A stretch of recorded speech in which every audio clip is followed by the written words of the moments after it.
Welcome everybody to the 90s Kid YouTube channel. I'm your host, Canadian Matt. This is American Matt. Hello. And this is the Majora's Mask Game Club Episode 2. If you are not familiar what the hell this is, you play the game in sections with us. Well, at home you play it. And in our thoughts you'll be. You can send in comments to gamethinktalk@gmail.com and we'll discuss them on the show. Nobody did this week, but you can be the first one to do it next time and get a special shout out. So this episode will be covering the Southern Swamp and the Woodfall Temple. Now, Matt, what are your first impressions after you've done this? I was talking to you when you were finishing it up, and you were having a hell of a time getting in under the gun. It's not that it was particularly difficult, because it's not a tough dungeon, but it's, did you go in there with on day 2, or what happened? Yeah, actually, I think it was like at the very beginning of the final day, because I didn't, I'm still kind of getting used to the whole Song of Time and rewinding things a few days, because at first I was trying to do a few side quests in the main town because there are so many, right? And I felt like I was missing out on a bunch of stuff, and I wasn't sure really how to manage my time. But I got the Bomber's Notebook because I had read previously that that's kind of, if you're only going to do one thing, you want to get that as soon as possible. So. But I realized I didn't write down the code, the Bomber's secret code. Oh, I didn't do that either. I had to redo it. Because It's not something you can just Google. It's specific to your game save. So you have to go and find all those little bastards all over again. So that was kind of a pain. And I realized that kind of made it click. Like, oh, every time I rewind time, all this stuff kind of resets. Like any progress I had made with certain NPCs will be kind of undone, which makes sense. That's kind of a cool mechanic in a way. Mm-hmm. But it also made me a little weary because once I finally got to the temple, it occurred to me that maybe I could do the Song of Soaring and go back to the town, rewind time, and then... But I wasn't sure if once I got back, after I wound time back, I wasn't sure if I would still have that owl statue to fly to. I wasn't sure if it would undo all of that, right. So... Yeah, the owl statue didn't make it. I wrote down what the owl statue says to you. Because if you've never played this game before, the way you save is by playing the Song of Time, and it lets you go back to day 1, and that saves it. It saves it, and it resets everything back. But there's these owl statues. You hit them, and this is what they say. You can save your progress and quit here. When you reselect your file, my face will appear by your file name. This indicated that the next time you reopen your file, you'll resume playing at this very place and time with your current status. Warning, if you reopen this owl file, then reset without saving at an owl statue, you'll lose the progress you saved here. The next time you open the file, you'll restart at day 1 with the statues you had when you last saved using the Song of Time. That is all in the owl. Like, I read that 3 times, and then I realized I don't need to do this. I'm playing on an emulator. I'm going to use save states, and I'm going to just go back to day 1. I guess... when this game originally came out, say your mom's calling for dinner and you're right outside of a temple and you don't want to undo something.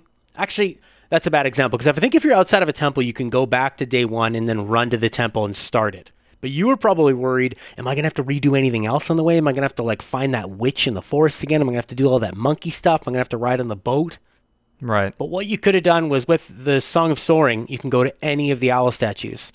You can go back in time and those will always stay because the owl exists outside of time. Right, I didn't know that. Yeah, and they don't really tell you. And the only thing you've heard from the owl is this ridiculous paragraph of nonsense. You're like, I don't trust the owl at all. So you got it done under the gun? Yeah, I mean, just barely. I actually stopped playing right after I beat the temple boss, and I was...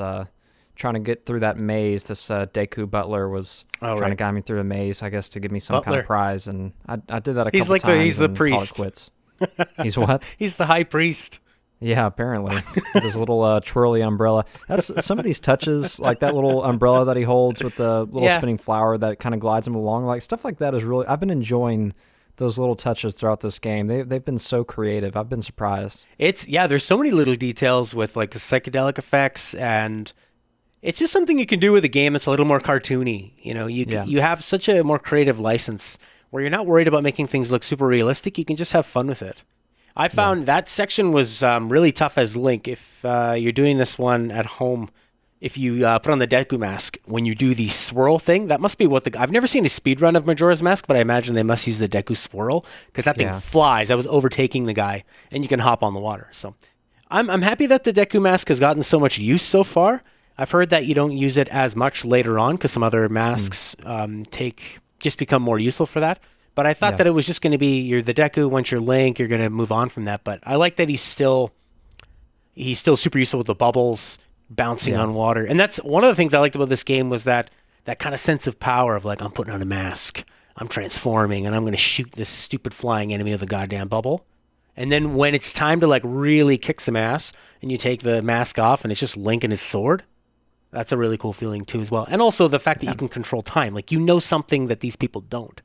And I think that helps me bond with Link as a player because he's as omniscient as I am. Where it's like, yeah, we know we're above all these lowly people that we have to save. Right. Well, so you got through that dungeon. Let's talk a little bit about the swamp and getting out of the town. Now you said you did some of the side quests, but you didn't focus on too many of those after that, right? Right. Okay. I did a couple side quests, but what we'll do is maybe we'll work in a couple side quests for the next episode. But cool. So heading into the swamp, I like how it's set up where it seems like the swamp is to the south, the icy place is to the north, and it's organized really nicely with Clocktown right in the middle. So heading to the swamp is super easy. Just head down south, you leave, and all of a sudden all those familiar enemies come back, and then it's nighttime. Mm-hmm. And I was enjoying the combat of it and the mechanics. I don't remember Link doing this like moonwalk that he does now. Like when you're locked on with people, and I don't know if it's when you're just holding the shield, but his legs stop moving. And he sort of just like goes like this around people. Really? Yeah, you end up doing a lot of that. If you're not using the jump button, if you're locked onto the Z and you hold the shield down, he's just like a weird touch, I noticed. But I have been enjoying the battle so far, and you chase around the monkey. It seems like the swamp and the Woodfall Temple is like a real introduction to the rest of the game, because it is the first real temple. I kind of figured that just getting to this point would have been an introduction enough, and there's only 4 temples in this game. The smallest set of any Zelda. So, but I guess there's not really too much to say about the swamp other than, okay, well, let's talk about the Deku Palace. So you go in there. How did you like the stealth game? It was, usually I don't like that kind of stuff. I think that I was a little disappointed right when it initiated because I thought, here we go, this is going to kind of break up the flow. And usually I find that stuff just kind of arbitrarily thrown in the game. And like a flashback to Gerudo from Ocarina, which is pretty frustrating. Oh yeah, that's any kind of go shoot to this wall and avoid detection so you can I don't know, the whole timing and waiting for these kind of walking guards to pass, and that's always been kind of boring to me. I didn't mind it so much in this segment because it was pretty short. You just had those 2 rooms. Mm-hmm. So yeah, I really didn't mind. And then it was also kind of nice once you end up taking the shortcut, or actually I forget how you end up above all that when you're kind of going you from... plant the magic bean from that guy who lives underground, and he's like, oh, I haven't had a customer for a while. Maybe it's because you're underground and people have to sneak past guards to get here. Yeah. So it was kind of nice, and that's in the temple. That kind of that theme comes back where you play the temple kind of on one level, and then as you progress, you're kind of on this higher level. I like that a lot. You see the exact same room, but you're using it in a different way, so that was kind of cool. And did you notice when you're up top and you're first getting on those platforms, you can see Death Mountain? I don't know if they call it Death Mountain, but I was able to, as I flew out, I could see whatever the hell that is, the Death Mountain off in the distance. I thought that was a nice touch. I must not have been paying attention. I'm not sure. You were under the gun, buddy. Yeah, I think so. I had dropped down a bunch of times trying to land on that thing, so it's my 3rd or 4th time, so I had a look. Sneaking around there, I liked the line of sight that they use, the like little beads of eyesight, and the way they sort of like swish around organically. I found that was pretty fun for a stealth mechanic. Right, and then what took me a long time was getting the water for the stock. I don't know if you did it when it was raining, which you can do if you plant it on day 2, it rains and then it puts up the stock. But when you plant that magic bean and you have to get on that pad, I didn't know where to find this water. And I thought for sure I can't just like scoop it out of this swamp because it's like poisonous. Poison, yeah. So I ended up having to go, I went way out to either the swamp or the town, filled it up, reverse time, so I had more time. Then went back to the witch doctor, and I had to find her stupid sister again. Yeah. And then you know how you go all the way in there, you come all the way back, and you have to get that was a lot of backtracking, by the way, too, because you have to find her laying down in the woods, come back, and then go all the way back out there. But because I had the spring water in my jar, she wouldn't give me another potion. So I had to dump that. So it's funny. So Link is like, oh, yeah, okay. And he just dumps out the water in her shop. Yeah. Fill it up. And then I took the health, and then I had to go find it somewhere else. But that was a little bit weird. Where I wasted a lot of time trying to find that water. But my thing bloomed instant. Because I thought as soon as I found those Deku beans, I thought initially I wasn't sure if it was going to play a role in the quest. But I remember on the way to the temple in the fields, there is a chest kind of like up on a high stump. Okay. And at the base of the stump, there is a little soft square of ground with a hole where you can plant a seed. And so I remembered that when I found the magic bean vendor. Thankfully, I did actually buy an extra magic bean from him because I figured that's what it was for, to go, plant that, water it with the spring water, right. And then you could access that chest. But yeah, as soon as I planted the bean in the ground to get up to that second platforming little segment, it bloomed automatically. I so don't it must have remember been if it was raining. It must have been day 2. Because I think at that point you were a day behind me, so I had resetted by the time I got there. So I was at day 1 and then started the dungeon on day 2, whereas you did that one too and then did the dungeon on day 3.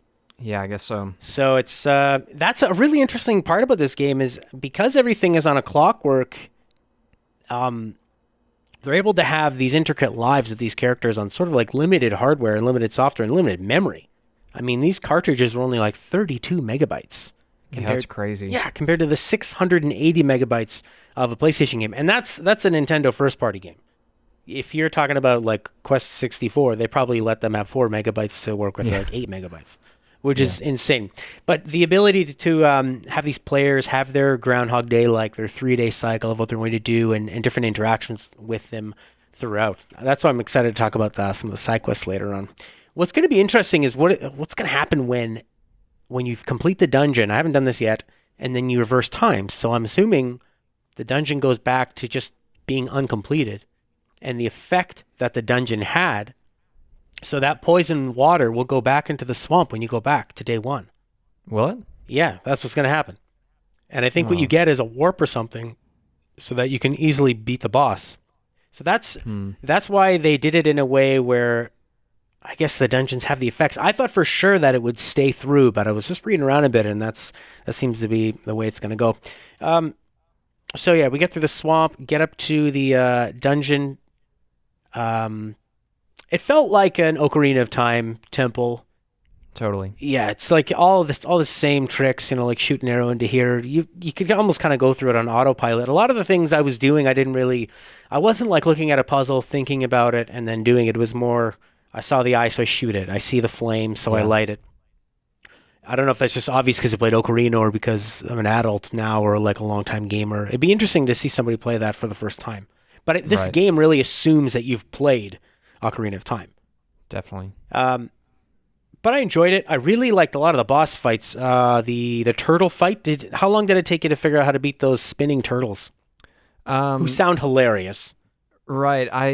I knew what I was supposed to do. The gecko gave me more trouble when he was climbing up the wall and stuff. Like we had just gotten the bow and the quiver, so I assumed I was supposed to shoot him with arrows. But for a moment, I was kind of waiting for him to come back down. I thought it was going to be a sword fight. But with the spinning turtle, I already knew because there was a room previously that you get locked into with 3 turtles in there, right? And you had to use the Deku Mask to drill down and then kind of sprout up and injure them that way. So that part I had down, and I finished it pretty quickly. I was just kind of a dummy the first go round. Once you kind of knock him off the turtle and he starts climbing up the wall, it didn't click immediately that I was supposed to shoot him with the bow and arrow. So going back and forth between Deku Link and just human Link, that took me a second to figure that out. But otherwise, I finished it up pretty quickly. That took me a while. I was running around like in the first room with those 3 turtles, running around like an idiot, and I can't get out of here. And then eventually, Tattle or whatever her name is gives you the hint. She said, "Find another way." I actually did it by accident. I was just hiding, And I'm like, maybe I can fly out of here. I'll just do this non-confrontationally. And then I accidentally hit the guy and realized, and I thought, oh, that's a really interesting mechanic. Yeah, that's exactly what happened with. At first, I went down into the flower because I was going to sprout up, and then I thought maybe you have to do kind of like that airborne, like drop the seeds down on them. Sure. When they're not kind of sucked up in their shells, and it just so happened that one scooted over me as I sprouted up, and it injured him. So I kind of figured that out on accident as well. Yeah, I enjoyed the turtles are fun. The gecko guy. The final battle was like with that super hilarious compressed voice that they put in there. They can, and they only have room for one. He gets to say one thing, and he's gonna say it like 45 times in this battle. That was fun. It felt to me like Dark Souls light, very very very light. A large boss swinging around like a maniac, and you just have to dodge. And I had a lot of fun with that. I hope that the other bosses are at least that challenging and at least that fun. That was this game is like a really fun level of challenge. Although I don't know what it's going to be like later on. If there's some kind of water temple like in Ocarina of Time, and I'm sure there is. Yeah. We'll see. We'll see how we feel then, especially with the time limit. That blew me away that the time continues while you're in the temple. I thought for sure that it would just stop once you get in, because these things are supposed to take time. Right. You're supposed to sit there and think about it and kind of like, come back and problem solve. But hopefully they're not as tough for us as adults. Do you have the bomber mask or the blast mask? I don't know what it's called. They say it's a dangerous mask and you lose your life, but you can make a bomb. I don't know. I was when I was at one part of the temple and it was really getting down to the wire. Actually, I ended up talking to you a little bit because I was in a room where I couldn't figure out how to get across to the actual boss door. Right, the final room before the dungeon thing. Right. Yeah, I was trying to launch myself from the wrong point, but you can make it from both points. Or I tried like every way I could think of, from the right when you walk into the door, right, going left and kind of up those platforms. I tried to make it over to that second pillar, and I could not for the life of me. I just couldn't. That's where I was. He sunk down too early. Yeah, and you clear them off, and then you fly out, and then the fire. I found that the fire was coming up before I could get over there. So I went over to the right side and realized you can get it from there, and I thought, oh, I was an idiot. This is where you're supposed to go, which makes more sense because you're so much closer to the crystal that you need to shoot to push the fire down. So I'm like, oh, that makes more sense. But then I looked at a YouTube walkthrough, and this guy went from the left. And his YouTube name was something like Zelda Dungeon Master. So, yeah, well. So that was a little bit frustrating, but so far I haven't encountered any of the like really tough sort of dungeon spots from the earlier bit of Zelda. The only other thing in that whole temple that got me, and the reason I bring up that bomber mask is when I was looking up a walkthrough for that one part that I got stuck on, and kind of in scrolling and passing, I saw he mentioned that mask and bombs for some other part of the dungeon. I didn't stop to see. Oh. But during the boss fight, it took me a while to figure out. He kind of releases all these like moths or butterflies or bugs, and they kind of swarm you. And I was just swinging away with my sword, and I changed into a Deku and was like trying to shoot seeds at him. I couldn't get rid of them, and I had no idea what I was supposed to do. And I finally, just from running and not knowing where to go, happened to go to the edge of the map and see those. There's bombs on the. Did you? No. How did you deal with the moths? I think I just avoided them. You just ran away from them the whole time? I total Dark Souls did. I just locked on and stayed as far away as possible, and then I think when you have a moment, you shoot him with an arrow, right? When you can shoot him in the back. And then he kind of so I just ran. I was like the whole screen away from him the entire time, and I also was using the circle slash a lot. Okay. Either in that section or somewhere else. I really like that addition in it. I like that it's sort of it feels like a Street Fighter move. Because it doesn't take any magic if you can pull it off and do the 360 spin with it. But there's bombs. This game feels like Mario 2 in a way, with like the bombs on the ground, and also that I don't remember being able to pick up shrubs in Ocarina of Time. Maybe you totally could do that. But when you go over to shrubs, I was trying to do the roll through them, but if you press roll on a shrub, he picks it up over his head like in Mario 2. So you found bombs. I can't remember if you did that. I was going to say maybe in Ocarina, when you're Kid Link, you pick up the shrubs. But I don't remember. It's been so long. Mm-hmm. All right, but did you use the bombs at all in this battle? Yeah, well, until just now, I thought you had to because those moths were eating me alive. Of course, I was a little closer to the boss than I probably should have been, but I realized once you pick up a bomb and either throw it or set it back down and it starts kind of lighting up and ticking down to explode, the moths will kind of flock over to it, and then when it finally explodes, it'll kill them. Oh, cool. I mean, it took me a solid probably 2.5 minutes of running around before I figured that out, and those moths were really just completely wrecking me. But other than that, the boss did have quite a lot of life. I had to slash him quite a bit, but other than that, it was a really enjoyable boss fight. Also in the dungeon was the stray fairies. A lot of them. Did you get all those? No. I'm pretty sure there's 15 of them you need in each dungeon. Did you get 15? I got 14. Oh man. Which is why I'm really upset that if I do the Song of Time, if it completely resets and all the water becomes poison again, that sucks, because I was planning to go back and get the final 15th fairy. I guess I don't know if I would have to collect them all over again. I'm not going to do that if it resets everything and I have to collect them all. And the final one was underwater. Yeah, I saw that one in the pink bubble in the cage. Exactly, yeah. I don't know if you have to go come through back everything later to cleanse that water again. I'm not going to do that. No, and that's the thing is I guess a lot of activities in this game. You have this Bomber's Notebook. It gives you the side quests. You complete them, and then you reverse time. But I don't think you need to complete them again. I think you get the credit for it and you get the item, but then it just undoes what you've done anyway, which is a very odd feeling in a game. That everything is always going to become undone until you deal with the biggest problem, which is like talking about the themes of this game. As this moon comes down closer to Earth, and everyone just ignores it, and the music is happy, and they're just like going about their day. They're so focused on what's in front of them that there's this moon. It's getting closer and closer, and they don't even notice it until the last bit of the final day. Does the music change and people actually change their actions for this moon? I wonder if that's a theme of people ignoring the problem until it smashes you in the face like a moon, or ignoring the world around them, like problems in other countries, and just focusing on their own lives and the minutiae of it. So it's a interesting theme. And I'm really, really digging, like, let's talk about theme. Let's talk about the atmosphere of this game. You and me were talking a bit about this, how they've used most of the graphical assets from Ocarina. They've even ripped some of the characters like right from it. And that's fine. I'm totally fine with that, because they've done, it's promoted so much originality. And when you finally do see some new assets, like they do the psychedelic scenes and these white characters, again, kind of like Mario 3 with that black background and then just like a white cutout. It almost reminds me of seeing like the flower star mushroom. Yeah.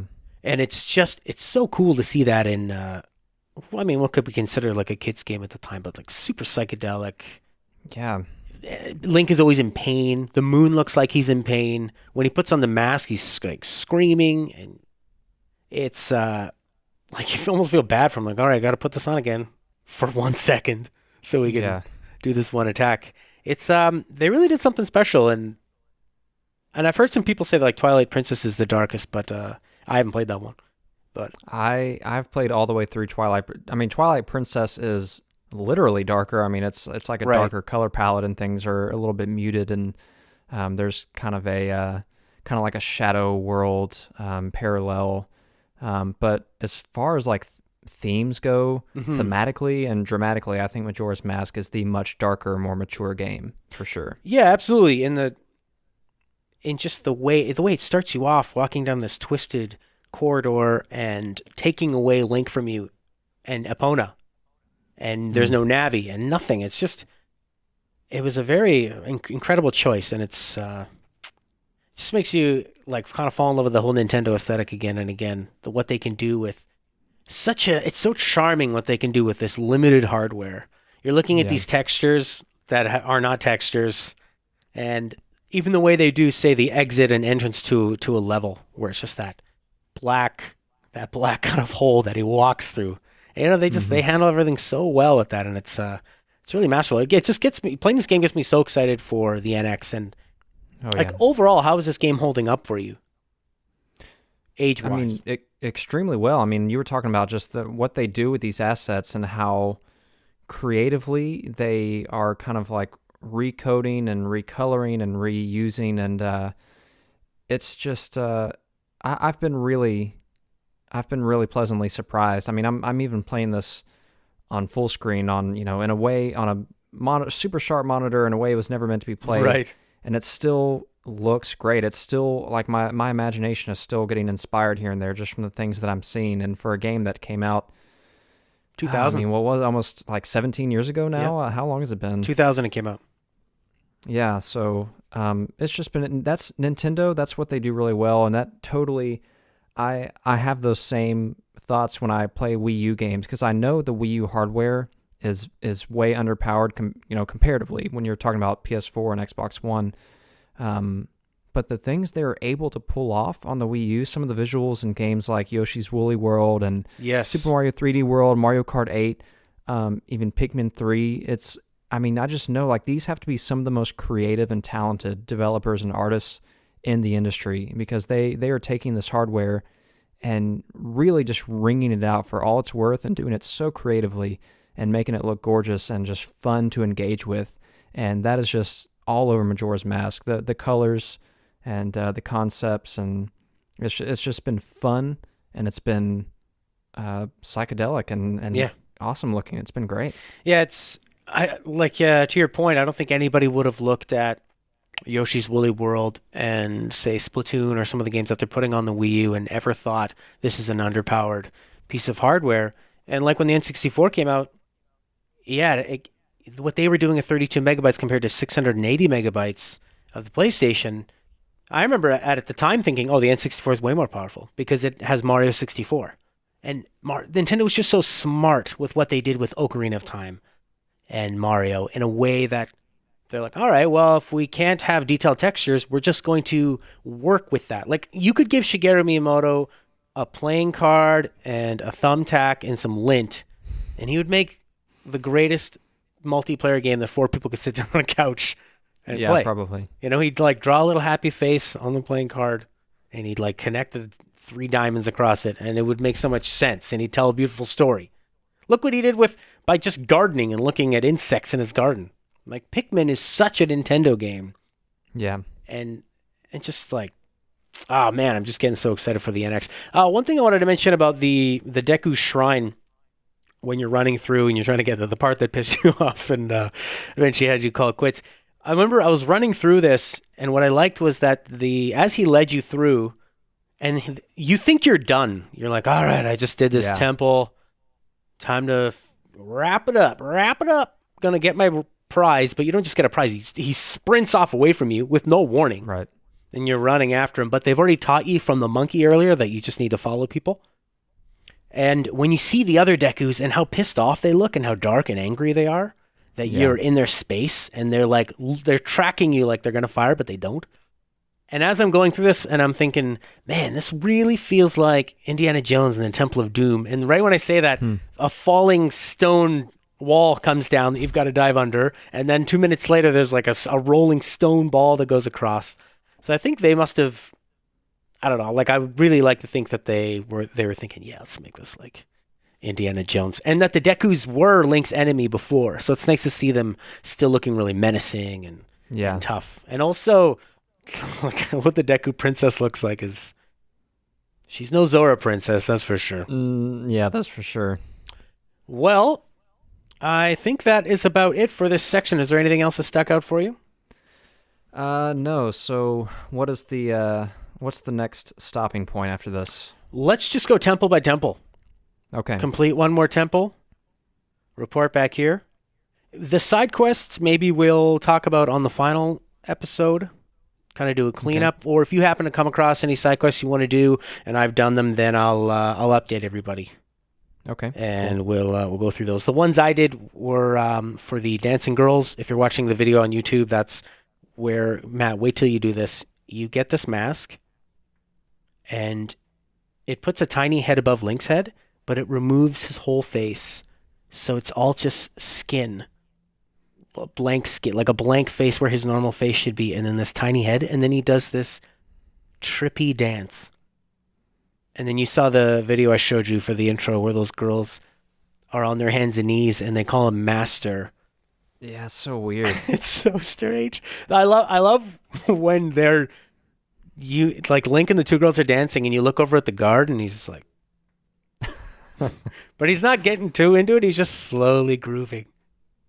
It's a really magical game. It totally holds up. I hope everyone that's playing at home is enjoying it and playing along. Get your friends. If you've never played it before, I think this is like the best way to do it. So send any comments or rants you have about the game to gamethinktalk@gmail.com. We'll read them out on the YouTube. And until we talk then, have fun out there. See you guys.